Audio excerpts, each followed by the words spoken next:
Hey Balanced Lifers, how are you guys doing today? Today, we're going to talk about something really interesting. We're going to talk about our pre-conscious, our conscience, and our unconscious mind. And maybe that's why you clicked on this video. You're interested, you're intrigued by this idea of searching into our mind and learning more and more about it. Maybe you've been watching me a while. Thank you if you have, and you want to check out this cool video. I appreciate you clicking on this video, and I can't tell you how much I appreciate finding these topics to study and research and get the information together and gather it together and be able to make these videos on teaching you and myself this information. I love teaching. I hope you love learning. And I hope that I'm able to present this in a good way that you guys can understand and just learn some cool things. So today we're going to talk about a psychoanalyst who is named Sigmund Freud. And as far as I know, no, he wasn't the one who created the game show Family Feud.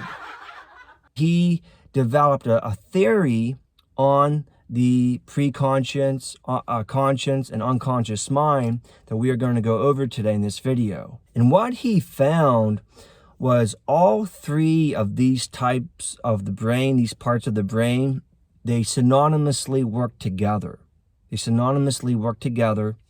And in his day, his findings were shocking to the people of his day or even denied. And even to this day, some of the things that he had found out and learned and developed, many people don't believe it, or they think they are shocked by it. So a good illustration to show what he taught was an iceberg. Think about an iceberg. And he said that the conscious mind is like the little bit of the iceberg that's above water. And then he said the preconscious mind is what's visible of that iceberg just under the water. So you look into the water and you can look down, and for so many feet you could still see the iceberg. And then it gets to the point where you can't see the iceberg anymore. And that's what he had mentioned is the unconscious mind. It's invisible.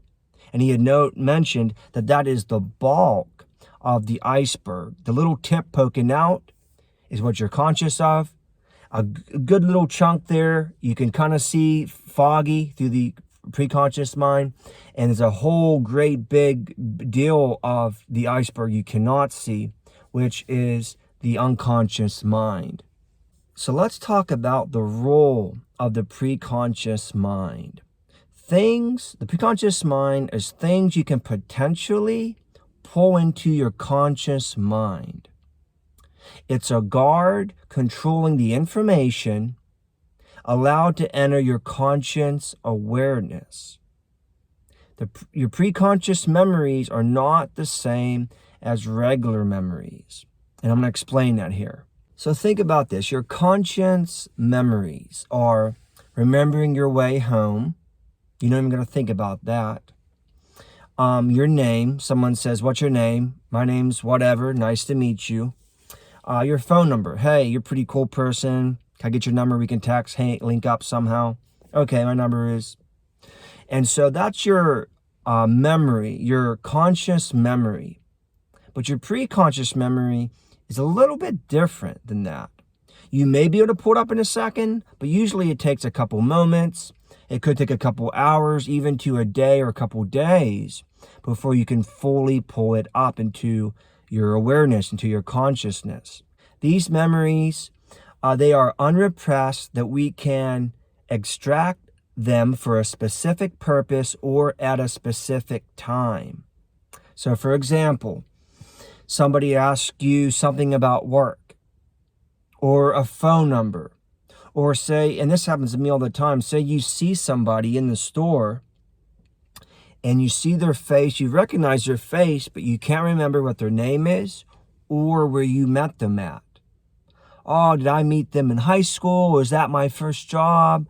Or was that you can't quite bring it in? You know them, and you know their name and where you met them, but you can't quite pull it in at the moment. And that could happen with meeting people. That could happen with information. That could happen in a lot of different scenarios where you know, but you just can't quite bring it in to full awareness at the moment. And those things can probably be brought into full awareness with hypnosis. But the thing is, I want to share with you, this being a Christian channel, I don't really agree or recommend hypnosis. I know somebody that does hypnosis could do a good job. I know many of you might say, well, people have benefited from them. And that's true, but there may have been some people that have not benefited from them. There may have been some people that have gotten messed up over it. And the whole key behind this is when you get hypnosis, you're giving that person that you probably don't really know from Adam or Eve the right and permission to get complete control over your mind. Because in the hypnotic state, they have a very strong control over your mind. And so the only one that should have that right is God. And so that's one of the reasons why I steer away from hypnosis. Providing you are a believer, I would ask you to go to God. God knows your thoughts. He knows your dreams. He knows everything about you. He knows you better than you know yourself. So if you have any questions, pray to God, ask God about it, talk to your Christian friends about it, talk to your pastor about it, go see a Christian therapist, providing you are a believer. If not, then I invite you to become a believer, and all this will make sense to you then. And now let's talk about the unconscious mind. Let's talk a little bit about that. There's a thing that what he called the Freudian slip, and it's an unconscious slip of the tongue. And this reveals unconscious thoughts. Dreams are also works of the unconscious mind.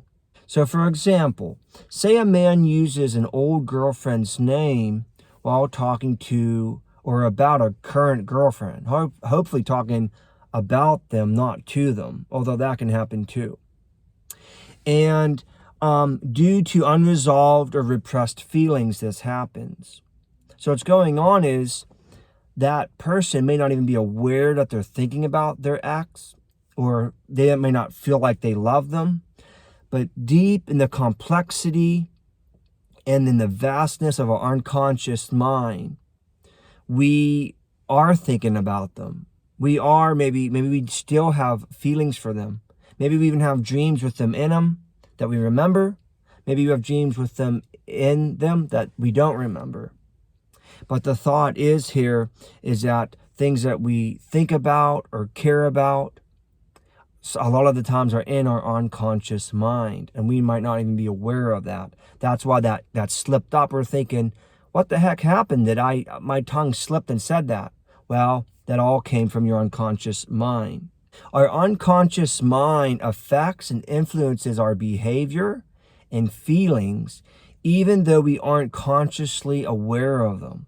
So sometimes, you might say something or think a certain way or do something, and you're not even sure why you do it. You're thinking, well, this is weird. Those are all things that are influenced by your subconscious mind, your unconscious mind, and those could be events and circumstances and things that have happened to you or parts of you that you're not even fully aware of. Usually embarrassing and too painful to deal with feelings, memories, habits, thoughts, desires, and actions get placed into our subconscious mind to protect us. It's got a huge reservoir. So that's the purpose of the unconscious mind. It's to protect us. You know, it's just as much as I know that in life there are events and circumstances and situations and things that happen to us that are very, very traumatic, very, very painful, could be shameful, could be defacing. And so to help us so that we're not a complete nervous wreck and we're not focused on that 24/7 and we can function, our unconscious mind will take that and try to suppress it and put it back there. It'll do that. Now, sometimes that's a good thing, and sometimes it's not a good thing, because we ultimately have to deal with that. And there's ways to do that, as I will mention. But the unconscious mind being the largest part of these three consciousnesses that we've talked about, it'll hold all of those in order to protect us from too much shock or too much overload all at once. Remember, dreams and hypnosis may reveal what's in our unconscious mind. I had mentioned, though, I don't agree with hypnosis, but sometimes, yeah, our dreams might dig up what is in our unconscious mind, particularly sometimes dreams that we do remember. So, like I had mentioned, what do you do when you have all these issues and you think it's a issue of the unconscious mind? Maybe there's been traumatic events that's happened to you. Some of them you might remember crystal clear. Some of them might be hazy or foggy. And the reason it's hazy or foggy, like we had said, your unconscious mind is trying to help you and kind of fog it out for you.